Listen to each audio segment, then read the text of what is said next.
Kompyuterni bilib, qayerda va qancha pul topish mumkin? Siz hozir bu videoni ko'ryapsizmi? Demak, ekrandagi matnni o'qiy olasiz, video tomosha qila olasiz, tugma bosa olasiz, katta ehtimol bilan yoza olasiz ham. Sababi bular bazaviy ko'nikmalar hisoblanadi, to'g'rimi? Endi sizga bitta savol beraman. Bugungi kunimizda, ya'ni shu 2026-yilda kompyuterdan foydalanishni bilish shu ko'nikmalar darajasidagi bazaviy ko'nikma deb hisoblaysizmi yoki yo'qmi? Albatta ha. Bunday bo'lganiga ancha bo'lgan. Agar shu oddiy kompyuterdan foydalanishni bilib turib, qayerda va qancha pul topish mumkinligi sizga qiziq bo'lsa, sizga yaxshi yangiligim bor. Bugun shu mavzuda sara ma'lumotlarni tayyorlab keldim. Men shunday 15 xil 2026-yilda talab yuqori bo'lgan vakansiyalarni, ya'ni kasblarni tahlil qildim. Bu kasblarning hammasiga kirish darvozasi bitta. Kompyuterdan oddiy darajada foydalana olish. Diplom kerak emas, tajriba kerak emas, ingliz tili kerak emas va eng qizig'i, bu kasblarning biri sizga oyiga 3 million so'm boshlang'ich oylik bersa, boshqasi 10 million beradi. Boshlanishiga albatta. Qaysi biri sizga to'g'ri keladi? Qaysi birida bo'sh ish o'rinlari ko'p? Qaysisini sun'iy intellekt 5 yildan keyin yeb qo'yadi? Qaysi birida o'sish mumkin? Hammasini ko'rib chiqamiz. Avval o'zimni tanishtirib o'tsam. Assalomu alaykum. Men Shavkat Muhsimov. 15 yildan beri kompyuter sohasida faoliyat yuritib kelaman va 10 yildan beri ta'lim berish bilan shug'ullanib kelmoqdaman. Bu kanalda men sizga ikkita narsani beraman. Birinchisi, bozorda nima talab qilinayotganini ochiq aytaman, hech narsani yashirmasdan. Ikkinchisi, kompyuter va sun'iy intellektni 40-50 yoshdagi onaxon ham tushunadigan tilda tushuntiraman. Agar bu sizga foydali bo'lsa, pastdagi qizil tugmani bosib obuna bo'ling. Bu mening yagona iltimosim. Qolgan hammasi bepul. Demak, boshladik. Bu raqamlarni men o'ylab topganim yo'q. Bular Davlat statistika qo'mitasining 2025-yil dekabr oyi hisoboti. Headhunter.uz platformasining yillik tahlili. Spot.uz, Ish.uz va Telegramdagi rasmiy ish kanallaridagi vakansiyalardan olingan ma'lumotlar. Hamma ham sizga shu darajada to'g'ri va aniq ma'lumot bermaydi. Demak, birinchisi, ya'ni birinchi kasb, ofis menejeri yoki kotib. Boshlang'ich oylik 3 milliondan 4,5 million so'mgacha. Tajriba 1 yilgacha, ya'ni mutlaqo yangi odam ham ishlay oladi. Diplom bo'lish foydali, lekin majburiy emas. O'zbek va rus tillarini bilish foydali. Bu kasbda Excel, Word, elektron pochta, shu 3 ta narsani bilsangiz kifoya. Bir kunda 9 dan 6 gacha ishlaysiz. Dam olish kunlari uyda bo'lasiz. Toshkentda har kuni 50 dan ortiq vakansiya ochiq bu yo'nalishda. Demak, raqobat o'rtacha, lekin bitta narsa. Oddiy hujjat ishlari sekin-sekin sun'iy intellektga o'tib boryapti. Shuning uchun ofis menejeri sifatida ishni boshlasangiz ham parallel ravishda AI bilan ishlashni o'rganib oling. Keyinchalik bo'lim boshliqligiga ko'tarilishingiz mumkin. Oyligingiz 10 million bo'ladi. Ikkinchisi, qo'l markazi operatori yoki sotuv operatori. Bu kasbni men alohida ajratib aytaman. Diplom kerak emas, tajriba kerak emas. Hatto rus tili mukammal bo'lmasa ham bo'ladi. Boshlang'ich oylik 2,5 milliondan boshlanadi. Lekin bitta narsaga diqqat qiling. Umumiy daromad 12 millionga yetishi mumkin. Sababi, agar siz sotuvdan foiz olsangiz, buni imkoni paydo bo'ladi. Ya'ni bu kasbda oylik kichik, lekin bonus va foiz katta. Qancha ko'p sotsangiz, shuncha ko'p olasiz. Har oy 200 dan ortiq vakansiyalar bor. Raqobat juda ham past. Demak, agar ertaga ishga kirmoqchi bo'lsangiz, bu kasb sizni bir hafta ichida qabul qiladi. Salbiy tomoni ovoz, eshitish, stress va sun'iy intellekt operatorlari bozorga kirib kelyapti. Shuning uchun bu kasbni 2-3 yilga reja qilib oling. Keyin yuqoriroqqa o'ting. Uchinchisi, buxgalter yordamchisi. Boshlang'ich oylik 2 milliondan 4 milliongacha. Adines dasturini bilish kerak bo'ladi yoki shu bo'yicha kursga qatnashish kerak bo'ladi. Bu kasbning eng katta afzalligi outsourcing. Ya'ni siz uydan turib bir necha firmaga buxgalter xizmatini ko'rsatishingiz mumkin. Bitta firma 1 milliondan 3 milliongacha to'laydi. 3-5 firmani ishlatsangiz, parallel olib boradigan bo'lsangiz, oyiga 10 millionga chiqasiz. Va eng muhimi, buxgalter har doim kerak. Davlat ham, biznes ham, bozor ham buxgaltersiz ishlay olmaydi. 2025-yil reytingida bu kasb top 3 talabgor kasblar ichida bo'lgan. Mening tavsiyam, buxgalter sifatida AI bilan ishlashni o'rganib oling. AI bilan ishlay oladigan buxgalter boshqalardan 2 barobar tezroq ishlaydi va 2 barobar ko'proq oladi. 4-HR mutaxassis, ya'ni kadrlar bo'limi xodimi. Boshlang'ich oyligi 4 milliondan 6 million so'mgacha. Tajriba bo'lmasligi ham mumkin. 2 yilgacha bo'lsa juda ham yaxshi bo'ladi. Diplom bo'lgani foydali. Agarda psixologiya yoki menejment yo'nalishida bo'lsa, undan ham yaxshi. HR mutaxassis o'zi nima ish qiladi? Kompaniyaga yangi xodim qidiradi, intervyu o'tkazadi, hujjatlarni rasmiylashtiradi. Bu kasbning afzalligi gibrid ish. Ya'ni intervyu kunlari ofisda, nomzod qidirish kunlari uyda ishlashingiz mumkin. Va qo'shimcha daromad bor.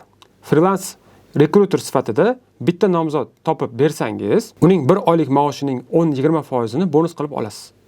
Demak, oyda 2-3 ta nomzod topsangiz, qo'shimcha 5-10 million pul bo'ladi. HR talabgor. Har oy 30-40 vakansiya bor va 5 yildan keyin yana ham ko'proq talab qilinadi. 5-inchisi SMM mutaxassis yoki content manager. Bu ijtimoiy tarmoqlarda, Instagram, Telegram, TikToklarda profillarni yuritadigan odam. Boshlang'ich oyligi 4 milliondan 7 milliongacha. Diplom kerak emas. Eng muhimi portfolio. Ya'ni 3 ta yoki 5 ta portfolio bo'lgani yaxshi. Bu yerda bitta narsaga diqqat qilish kerak. Bo'sh ish o'rinlari nomzodlardan 2 barobar ko'p. Demak, bozor SMM mutaxassislarini qidiryapti, lekin topa olmayapti. Yana qo'shimcha daromad qilish imkoniyati bor. Bitta freelance sifatida profil yuritsangiz, 1,5 milliondan 4 milliongacha pul topishingiz mumkin. 3 ta profil bo'ladigan bo'lsa, 10 milliongacha topishingiz mumkin. Sun'iy intellekt SMM ni almashtirmaydi, balki yordam beradi. AI bilan ishlay oladigan SMM mutaxassis boshqalardan 2 barobar ko'proq oladi. Videoni shu yergacha ko'rdingizmi? Demak, siz to'g'ri yo'ldasiz. Men sizdan bitta narsani iltimos qilmoqchiman. Pastdagi like tugmasini bosing. Bu siz uchun bepul, lekin men uchun juda ham muhim. Demak, davom etamiz. 6-sotuv menejeri va bu kasb haqida alohida gapiraman. Chunki 2025-yilda u birinchi o'rinda talabgir kasblar ichida bo'lgan. Boshlang'ich oylik $300 dan boshlanadi va bu juda ham yaxshi. Plus sotuvdan foiz olasiz. Umumiy daromad 6 milliondan 15 million so'mgacha. Tajriba 6 oygacha. Diplom kerak emas. Bu kasbning eng yaxshi tomoni sun'iy intellekt uni almashtira olmaydi. Chunki sotuv bu odam bilan odam o'rtasidagi munosabat. Mijozning ko'ziga qarab gapirish, ishonch hosil qilish, buni qila olmaydi. Karyerasi ham yaxshi.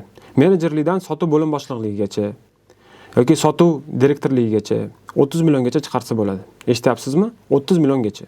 7-si bank operatsion xodim yoki kassir. Boshlang'ich oyligi 2 milliondan 3,5 milliongacha.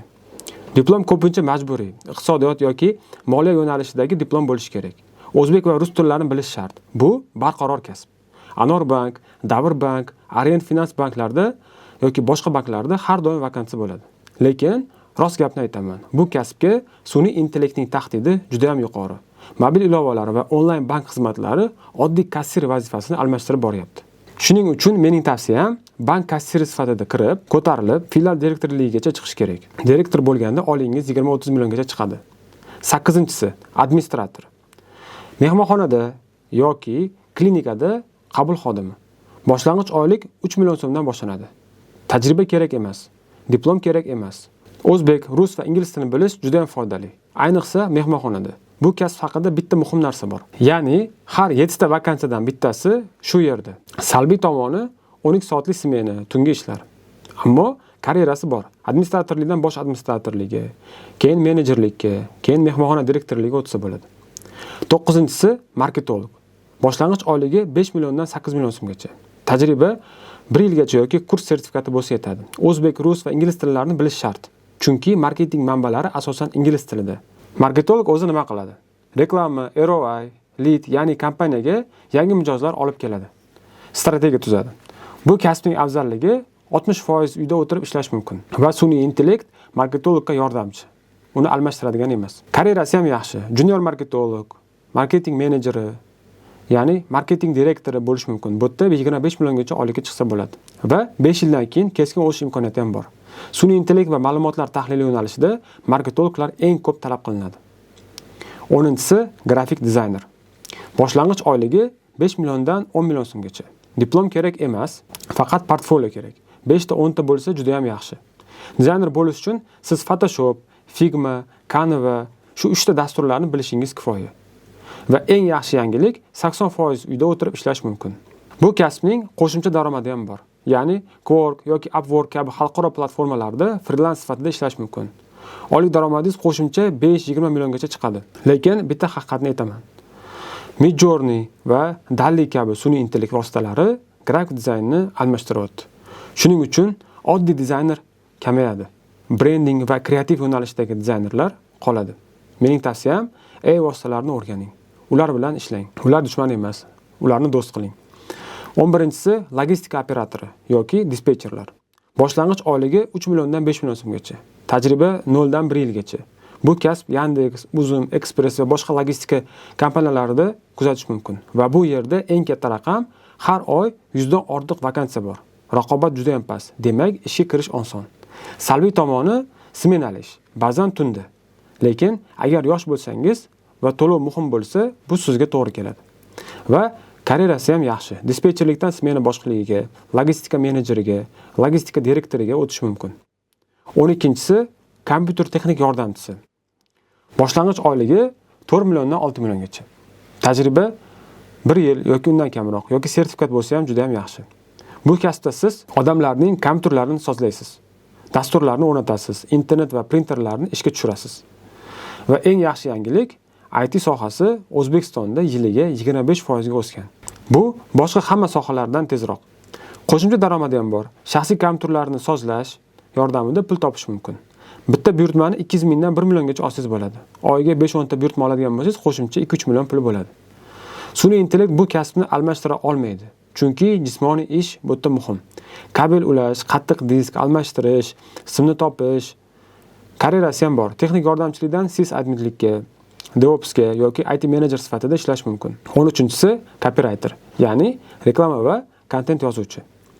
Boshlang'ich oylik 3 milliondan 6 milliongacha. Bu kompaniyalarda. Lekin belgi asosida, ya'ni 1000 ta belgi uchun 30 mingdan 100 minggacha so'm olib ishlasa bo'ladi. Diplom kerak emas, 95% uyda ishlasa bo'ladi. Ya'ni siz Toshkentda yoki Buxoroda bo'lib, Amerika kompaniyasi uchun matn yozib o'tirsangiz bo'ladi. Freelance ham daromadlari bor. Upwork va Quark platformalarida ishlasangiz, qo'shimcha 5 milliondan 15 milliongacha oylik olsangiz bo'ladi. Bu kasbda ham AI yordamchi. ChatGPT yoki cloud bilan ishlay oladigan copywriterlar 2-3 barobar tezroq pul ishlaydi va ko'proq pul topadi. Bozor o'syapti, lekin sifatli copywriter tanqis. Demak, bu sizga imkoniyat. 14-chi video montajchi. Boshlang'ich oyligi 4 milliondan 7 million so'mgacha yoki har bitta video asosida bitta reels uchun 100 mingdan 500 minggacha yoki bitta to'liq video uchun 1 milliondan 5 milliongacha olish mumkin. Premiere Pro, CapCut yoki VN dasturlarini bilish kerak bo'ladi. Qo'shimcha ravishda albatta portfolio. Eng katta afzalligi freelance daromad qo'shimcha 8 milliondan 20 milliongacha tashkil qiladi. Talablarga qarang. Yaxshi video montajchi topish uchun kompaniyalar 2 oy kutadi. Demak, agar siz yaxshi ishlasangiz, ish o'zi sizni qidirib keladi. Karyerasi ham yaxshi. Montajchi, undan keyin kreativ rejissyor, undan keyin o'zingiz studiyani ham ochsangiz bo'ladi. 5 yildan keyin keskin o'sib ketsangiz ham bo'ladi. Chunki qisqa video formatli videolar, ya'ni Reels, TikTokdagi, Shortsdagi videolar davom etmoqda. 15-si va so'nggisi, ya'ni yurist yordamchisi. Boshlang'ich oyligi 3 milliondan 5 million so'mgacha. Yuridik diplom majburiy. Bu kasb bu videoda yagona diplom talab qilinadigan kasb.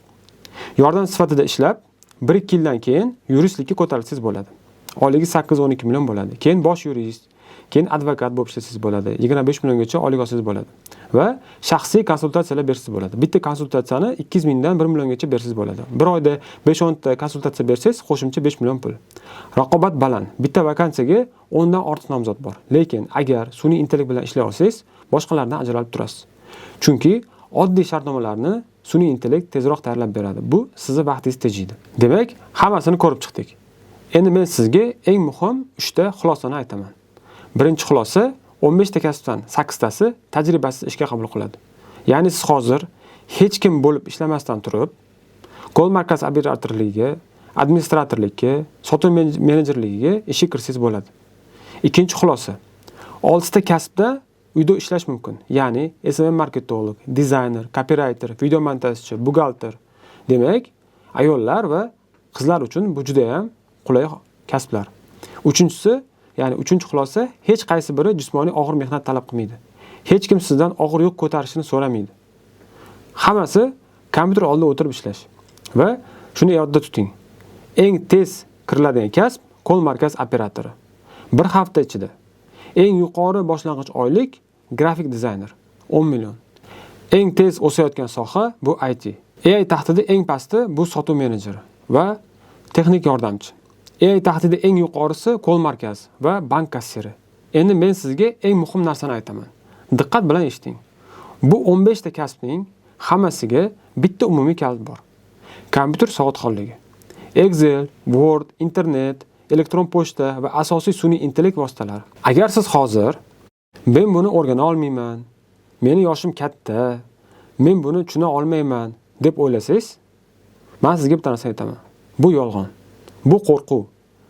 Men 15 yildan beri ta'lim sohasidaman. 50 yoshli onaxonlar, 60 yoshli otaxonlar, 20 yoshda hech qachon kompyuter ko'rmagan yigitlar hammasi o'rgangan. 1 oydan 2 oygacha. Bu yetadigan vaqt. Texnologiya qiyin emas, boshlash qiyin. Qachonki birinchi qadamni qo'ysangiz, qolgani osonlashadi. Kanalimda kompyuter savodxonligi va sun'iy intellekt mavzusida foydali ma'lumotlarni berib boraman. Lekin buni siz ko'rmaysiz agar obuna bo'lmasangiz. Shuning uchun hozir pastdagi qizil obuna tugmasini bosing va yonidagi qo'ng'iroqni ham yoqib qo'ying. Yangi video chiqsa, sizga xabar beradi. Va oxirgi narsa, agar bu video sizga foydali bo'lgan bo'lsa, pastda izohlarda yozing. Qaysi kasb sizga eng ko'p yoqdi yoki qaysi haqida ko'proq video qilishimni xohlaysiz? Men har bir izohni o'qib chiqaman va keyingi videoda siz so'ragan mavzu bo'yicha to'liq dars tayyorlayman. Sizga kattakon rahmat. Sog' bo'ling, omon bo'ling. Texnik bilimlaringizni rivojlantiring.